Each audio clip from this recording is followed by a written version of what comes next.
महाराष्ट्राच्या बदललेल्या राजकारणात अनेक खळबळजनक बातम्या दररोज बाहेर येत आहेत। या सर्व राजकीय घडामोडींमध्ये दररोज काहीतरी नवीन घडत असते आणि दररोज कुणीतरी बेजार झालेला नेता चर्चेत दररोज येत असतो आणि त्यामुळेच मित्रहो मग तयार होते बातम्यांची बातमी। आजच्या बातमीमध्ये पुन्हा चर्चेला आलेलं नाव आहे एकनाथ शिंदे। हे एकनाथ शिंदे आता एक अनाथ शिंदे झाले आहेत का व कसे झाले ते बघूया मित्रांनो। आज या व्हिडिओमध्ये तुम्ही शेवटपर्यंत हा व्हिडिओ कुठेही स्किप न करता बघा म्हणजे आपल्या लक्षात येईल। नमस्कार, मी रिनेश रंजन, आपण पाहत आहात बातम्यांची बातमी। मित्रहो, एकनाथ शिंदेंना कुणी संधी साधू शिंदे म्हणतात तर कुणी त्यांना गद्दार शिंदे असं स्पष्ट म्हणतात। तर आता लोक म्हणतायत एक अनाथ शिंदे, एक अनाथ शिंदे। कुणी काहीही म्हणत मित्र, त्यावर आपण चर्चा करून वेळ घालवण्यापेक्षा शिंदेंना अनाथ नेमकं कुणी केलं? राजकीय विश्वात वावरताना त्यांच्या डोक्यावरून नेमकं कोणकोणतं छत्र हरवलंय? त्यांचा राजयोग संपलाय का? त्यांचे काही अधिकार मुख्यमंत्री महोदयांनी काढून घेतले आहेत का? ते आता महायुतीमध्ये राहतील की नाही असे अनेक प्रश्न आहेत। ते एकटे पडले आहेत का? ते एकटे पडले आहेत म्हणून त्यांना लोक अनाथ म्हणतायत का? या अर्थाने अनाथ म्हणतायत का? जाणून घेऊया या सर्व प्रश्नांची उत्तरे। गेले काही दिवस एकनाथ शिंदेंच्या वाढत्या अडचणी आणि त्यांची झालेली कोंडी आपण थेट माध्यमांवर दररोज बघत आहोत। दिवसेंदिवस एकनाथ शिंदे यांना वेगवेगळ्या प्रकारचे धक्के लागत आहेत। दिवस उजाडला की एक नवं संकट त्यांच्या पुढे उभं होतं। त्यात आणखी मित्र हो, एका मोठ्या संकटाने एकनाथ शिंदे कोंडीत सापडले आहेत। मित्र हो, तो सर्वात मोठा धक्का दिला आहे त्यांना मुख्यमंत्री देवेंद्र फडणवीस यांनी। मित्र, आपण म्हणाल फडणवीस तर त्यांचे गॉडफादर आहेत, कारण त्यांच्यामुळेच मुख्यमंत्री पदाचं सिंहासन, खुर्ची, आसन शिंदेंना मिळालं होतं। त्यांनीच गुवाहाटीची रथयात्रा, ती सहल घडवून आणली होती। त्यांच्या आश्रयानेच एवढा मोठा भारी भरकम धनुष्य बाण शिंदेंनी मातोश्रीवरून अलगद उचलून इकडे आणला होता। मित्र हो, तुमचं अगदी बरोबर आहे, परंतु तो आता भूतकाळ झाला आहे। आता वर्तमान काळ आहे हे लक्षात घ्या। जे काल घडलं ते आज घडत नाही, जे आज घडेल तसंच उद्या घडेल असं अजिबात होत नसतं। मित्र हो, आपल्याला ठाऊक आहे, आपण दररोज बातम्या वाचत असता, ऐकत असता, पाहत असता।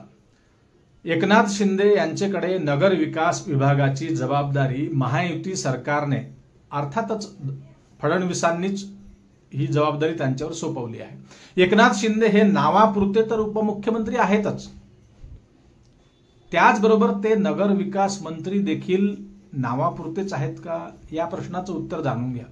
उपमुख्यमंत्री जरी ते नावाला असले तरी नगर विकास मंत्रालय हे थोडं त्यापेक्षा दमदार मंत्रालय आहे सगळ्याच दिशेने, तुम्हाला माहिती आहे। परंतु नगर विकास विभागाच्या निधीतून जर एकनाथ शिंदे यांना त्या खात्याचा मंत्री म्हणून जर यापुढे त्यांना काही विकास कामं करायची असेल, निधी वापरायचा असेल, तर ते स्वतः निर्णय घेऊ शकणार नाही। हीच नवीन बातमी आहे। त्या कामाच्या बजेटची फाईल, त्याचा आराखडा, त्याचा आढावा त्यांना यापुढे आधी मुख्यमंत्री देवेंद्र फडणवीस यांच्या दालनात जाऊन त्यांना दाखवावी लागणार आहे ती फाईल। त्यानंतर मुख्यमंत्री ती फाईल बघतील आणि त्यांना वाटलं तर ते ठरवतील पुढे काय करायचं, काम करायचं की नाही करायचं, बजेट किती लावायचं, किती आखायचं, हे सगळं कोण ठरवणार? फडणवीस।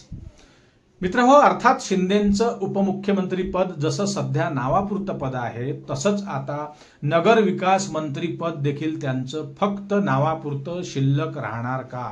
हा एक मोठा सवाल सध्या शिंदेंपुढे उभा झाला आहे। कारण एकनाथ शिंदे यांचे या मंत्रालयाच्या संदर्भातील सर्व अधिकार आता मुख्यमंत्री महोदयांनी काढून घेतले आहेत, अशी ही महत्वाची माहिती मित्र हो पुढे आली आहे सध्या। मित्र हो, अगदी चारही बाजूने, चारही दिशेने एकनाथ शिंदे यांचे सर्व मार्ग बंद होताना आपल्याला दिसत आहेत। राजकीय वर्तुळात, राजकीय क्षेत्रात प्रत्यक्षरित्या सहभागी नसताना देखील काही राजकीय विश्लेषकांचा अभ्यास हा फार मोठा आहे, फार मोठा गाढा अभ्यास या विश्लेषकांचा असतो मित्र. बघा, अनेक दिवसांपूर्वीच अशा प्रकारे अनेक राजकीय विश्लेषकांनी हे अशा प्रकारे भाकीत केलं होतं की हे असं घडू शकतं. परंतु या विषयात मित्र माझं स्वतःचं मत मात्र, माझा अंदाज किंवा माझं मत हे यापेक्षा थोडं वेगळं होतं. अर्थात या सर्व राजकीय विश्लेषकांनी गुवाहाटी प्रकरण घडल्यावर अनेक दिवसांनंतर, अनेक महिन्यांनंतर शिंदेचं अस्तित्व धोक्यात आहे हे भाकीत केलं होतं, असा अंदाज वर्तवला होता. परंतु मी मात्र, लक्षात घ्या, माझा व्हिडिओ बघा, जुने व्हिडिओ माझे बघा, परंतु मी मात्र माझ्या व्हिडिओमध्ये एकनाथ शिंदेंनी ज्या दिवशी बंडखोरी केली अगदी त्याच दिवशी त्यांनी आपल्या पायावर धोंडा पाडून घेतला आहे, अशा प्रकारे माझ्या व्हिडिओमधून मी बोललो होतो, हे लक्षात घ्या. आणि तेच अगदी खरं ठरत आहे.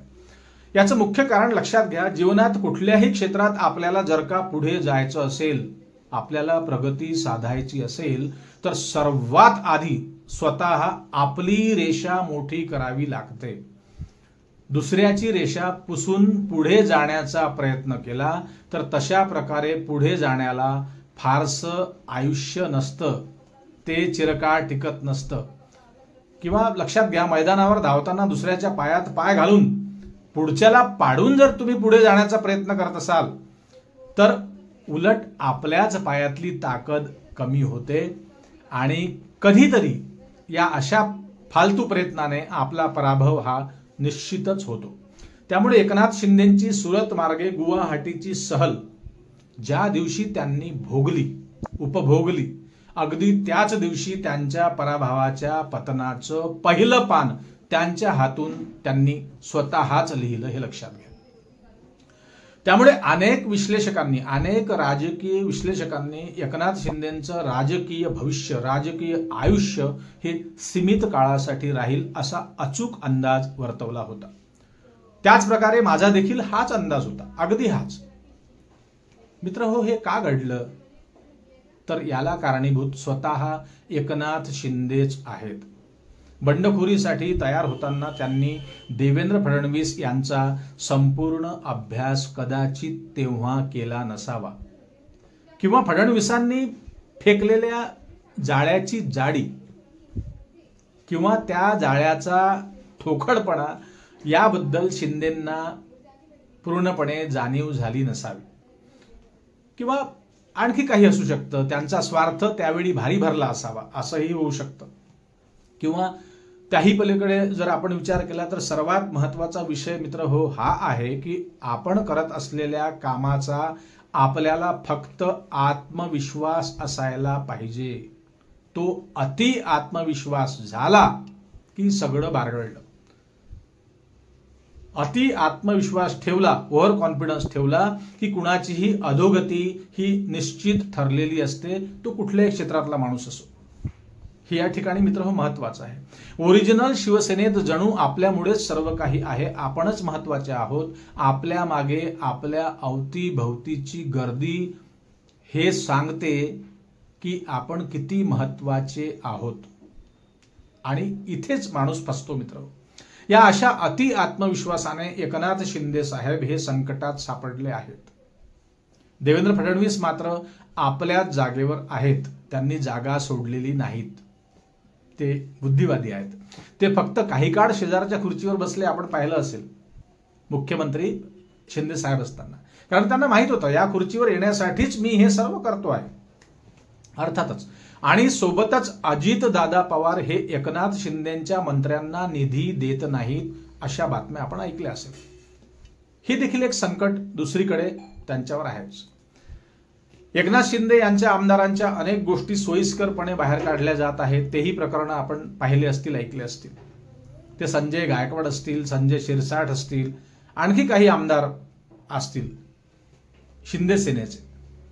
त्यांचे व्हिडिओ, फोटो कोण अदृश्य शक्ती व्हायरल करीत आहेत, कोण बाहेर काढत आहेत, हे शिंदेंना समजायला अजिबात मार्ग नाही. तुम्हाला माहिती आहे एकनाथ खडसे, पंकजा मुंडे, सुधीर मुनगंटीवार साहेब आणि नव्याने ज्यांना मंत्रिपद सोडावं लागलं किंवा त्यांचं मंत्रिपद हिसकावून घेतलं ते धनंजय मुंडे. यांना देवेंद्र फडणवीस यांचा संपूर्ण परिचय झाला आहे या सर्व लोकांना, परंतु एकनाथ शिंदे यांना ही ओळख उशिरा झाल्याचं बोलल्या जात आहे. शेवटी एकच म्हणावं लागेल, पळून गेलेली मुलगी ही माहेरी परत येऊ शकत नाही. परत येते मित्रहो फक्त तिची झालेली बदनामी, परत येते फक्त तिची भविष्यात खराब झालेली परिस्थिती. अतिघाईने आणि स्वार्थापोटी घेतलेले अनेक निर्णय हे काही काळ आनंद देतात, परंतु नंतरच्या काळात एकदा एक वेळ निघून गेली की पश्चातापाशिवाय दुसरं काहीच पदरात पडत नसतं. कुणाच्या बाबतीत हे घडतं, असं शिंदेंच्याच बाबतीत घडलं असं नव्हे. ते देखील हुशार आहेत, ते देखील बुद्धिचातुर्य त्यांच्यामध्ये देखील आहे. त्यांनी सुद्धा मुख्यमंत्री पद अतिशय चांगल्या पद्धतीने सांभाळलं आपण पाहिलं असेल, परंतु कुणासोबत काहीही घडू शकतं. त्यामुळे एकनाथ शिंदे हे चारही बाजूने बंदिस्त झाले आहेत. मुंबई महानगरपालिकेच्या निवडणुकीत लोकाभिमुख कार्य करण्यासाठी त्यांच्याकडे काहीच नगरविकास मंत्रालयाच्या अखत्यारीत येणारे कोणतेच अधिकार मुख्यमंत्र्यांनी त्यांच्याकडे ठेवले नाहीत. आणि दुसरीकडे त्यांनी महानगरपालिका निवडणूक एकट्याने लढावी अशी ही माहिती पुढे येत आहे, परंतु अजूनपर्यंत ही गोष्ट कन्फर्म नाही, हे लक्षात घ्या. अर्थात यापुढे ते महायुती सरकारमध्ये राहतील की नाही हा देखील एक फार मोठा प्रश्न आहे मित्रांनो. काही काळात आपल्याला, काही दिवसात आपल्या लक्षात येईल. शिंदे भाजपामध्ये विलीन झाले तरीही त्यांचं अस्तित्व संपणार हे निश्चित आहे. आणि एकटे लढले तर अस्तित्व टिकवण्यासाठी त्यांची एकट्याची ताकद फार पुरेशी असणार नाही, हे लक्षात घ्या. ओरिजिनल शिवसेनेचे दार तुम्हाला माहिती आहे आता पूर्णपणे त्यांच्यासाठी चारही बाजूने बंद झाले आहेत. आणि आनंदराज आंबेडकर यांच्या सोबतची युती ही किती साथ देईल, किती दिवस टिकेल, किती काळ टिकेल हे सांगता येणार नाही. एकीकडे निधी वाटपावरून अजित पवारांशी काही ठीकठाक संबंध त्यांचे राहिलेले नाहीत. भाजपा मात्र एकनाथ शिंदेंचा पक्ष आपल्या पक्षात विलीन करण्यासाठी तयार आहे, आजही तयार आहे. उरले राज ठाकरे आणि उद्धव ठाकरे, तर या दोन्ही भावांचं हितगुज झालेलं आहे. त्यांचं बंधुप्रेम, या बंधुप्रेमाचा बँड मराठी प्रेमात एकत्र मित्रहो सध्या हल्ली वाचतो आहे. त्यामुळे अधोगतीच्या भुयारी मार्गात हल्ली अंधार दाटला आहे. त्यामुळे एकनाथ शिंदे यांना कुठेही लखलखता प्रकाश सध्या पुढे दिसत नाही. मित्रहो, या विषयात आपल्याला काय वाटतं ते कमेंटमध्ये नक्की लिहा, नक्की सांगा. आणि या वाघ बकरीच्या खेळात एकनाथ शिंदेंचा पराभव झाला आहे का याचं उत्तर मित्रहो कमेंटमध्ये नक्की लिहा. चॅनलवर नवीन असाल तर सबस्क्राईब करा आणि जास्तीत जास्त लोकांपर्यंत हा व्हिडिओ शेअर करा. पुन्हा भेटू नवीन विषयावर बोलण्यासाठी नव्या दिवशी नव्या दमानं. तोपर्यंत नमस्कार. जय हिंद, जय महाराष्ट्र.